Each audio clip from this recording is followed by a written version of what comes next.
Hello, my friends. Welcome to my April video visit. Yes, another whole month has gone by. It's time to update you on, well, what's going on around this place.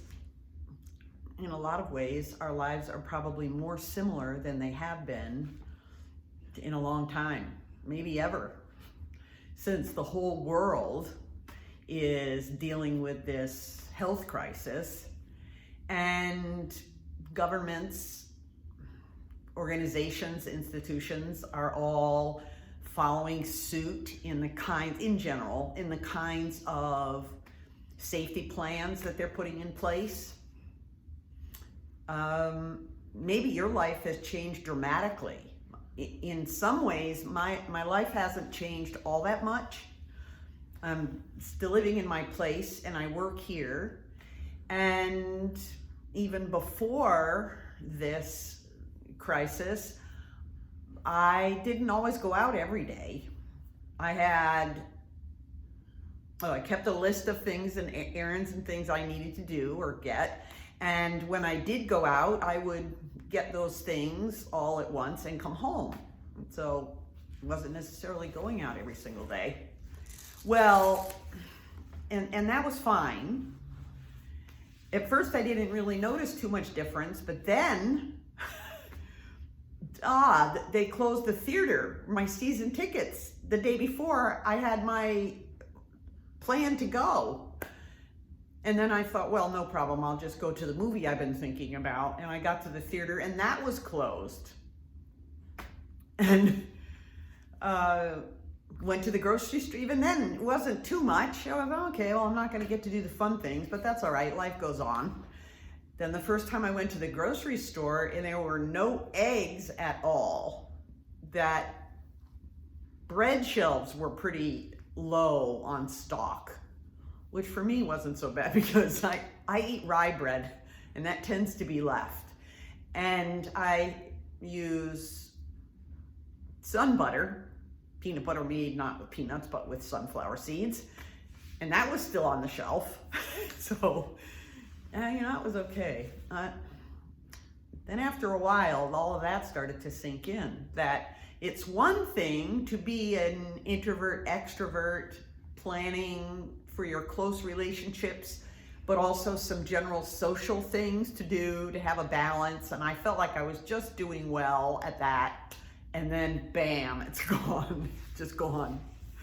Sort of like raising kids or having a job just about the time you think you've got all your systems in place to be able to handle what's going on around you, and it's blown apart and you feel like you didn't really know what you were doing anyway. So yeah, our lives are really similar right now. Now I want you to know that even though each of those little steps of change that I was telling you about pretty much threw me into a tizzy, God has been faithful. He's been using each round to build my trust in Him. And I've still got a ways to go. But also He's been developing an insight where I'm beginning to see more and more of His hand in all this stuff. At first, there was so much negativity and fear, and you know where that comes from, that I think they contributed to when I got the willy-nillys. And now I feel like my feet are back on solid ground. Believe me, not to say that I think that I'm not gonna face those things again, but I'm really seeing the benefits in terms of my own growth. And so it's giving me an opportunity to share all of that. God's just opening doors. You'll see as you read through, I trust you'll see as you read through the update this month. There's I'm a light dawning, or maybe I should say the light at the end of the tunnel is getting brighter. I'm seeing steps and starting to take them. That all of this overwhelm that we're all experiencing now is actually a signal about trauma.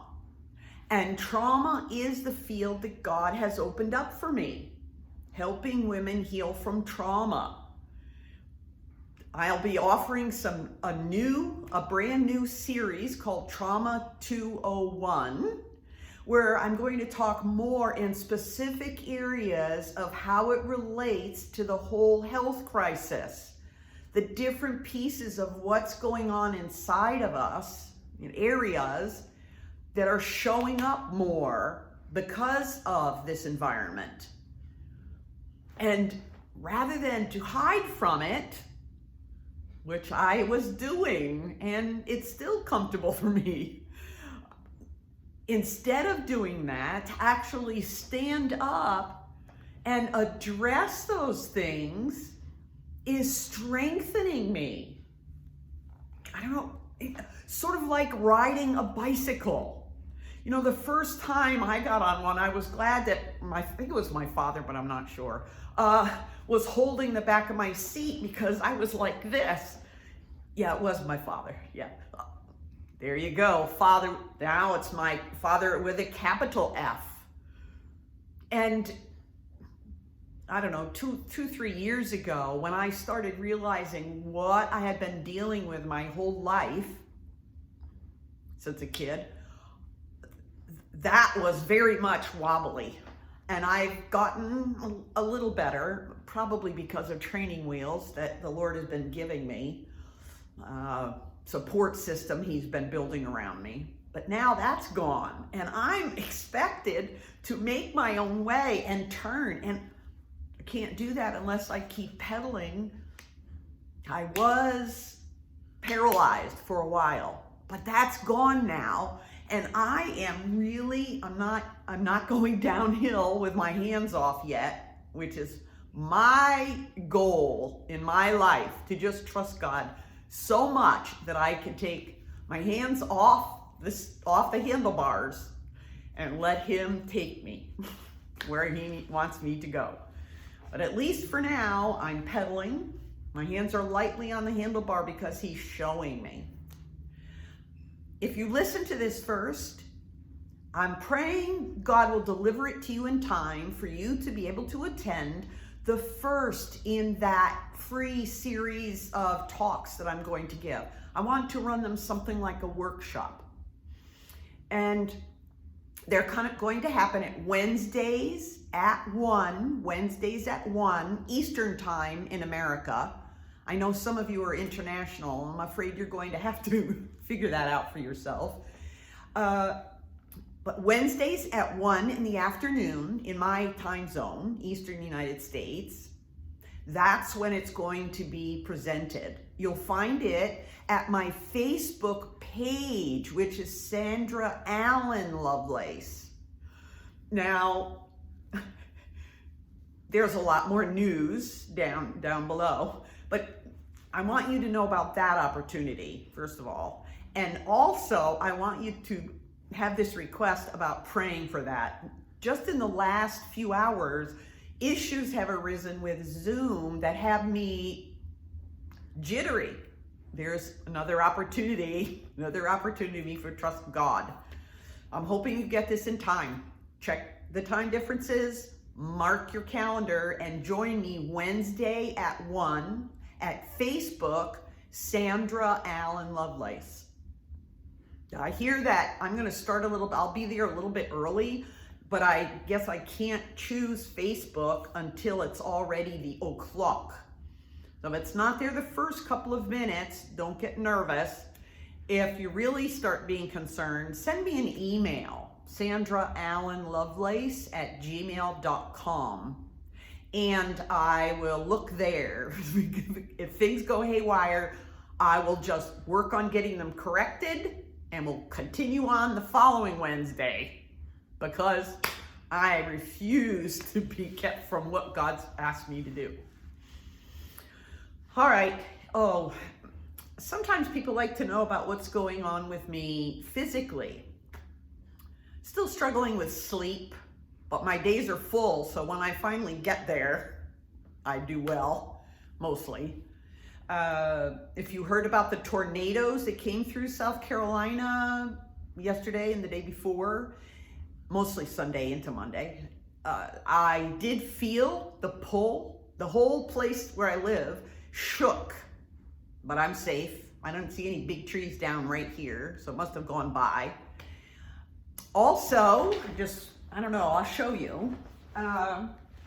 My braces, I've still got them on.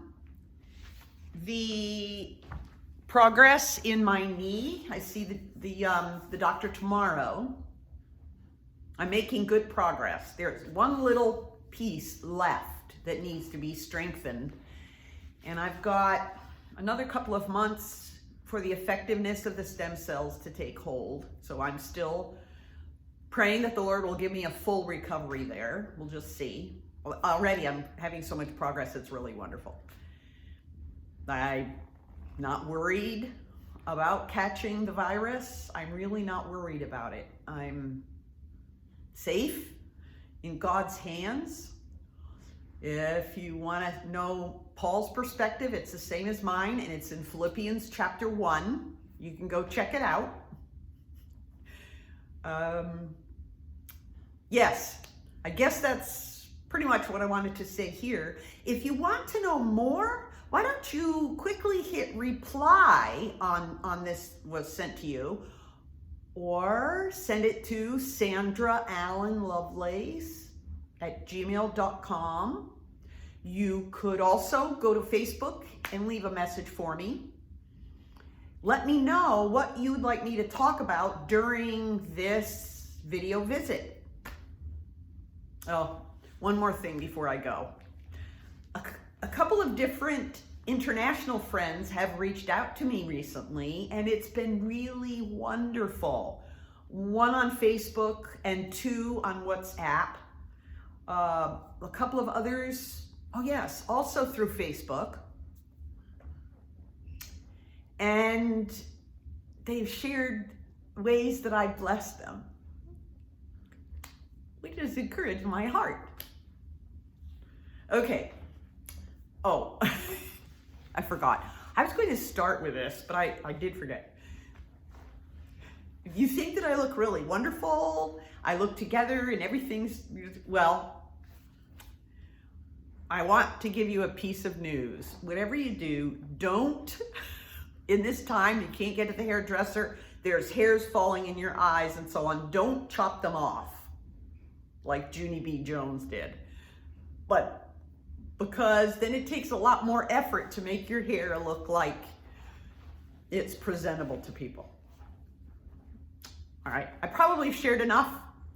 I just want you to know that I appreciate your support, and I look forward if you would join me on Wednesday at 1 o'clock Eastern Time in America, or if you would just send me some response to this month's update. That would be great. God bless you and keep you. Make his face to shine upon you and give you peace. Amen.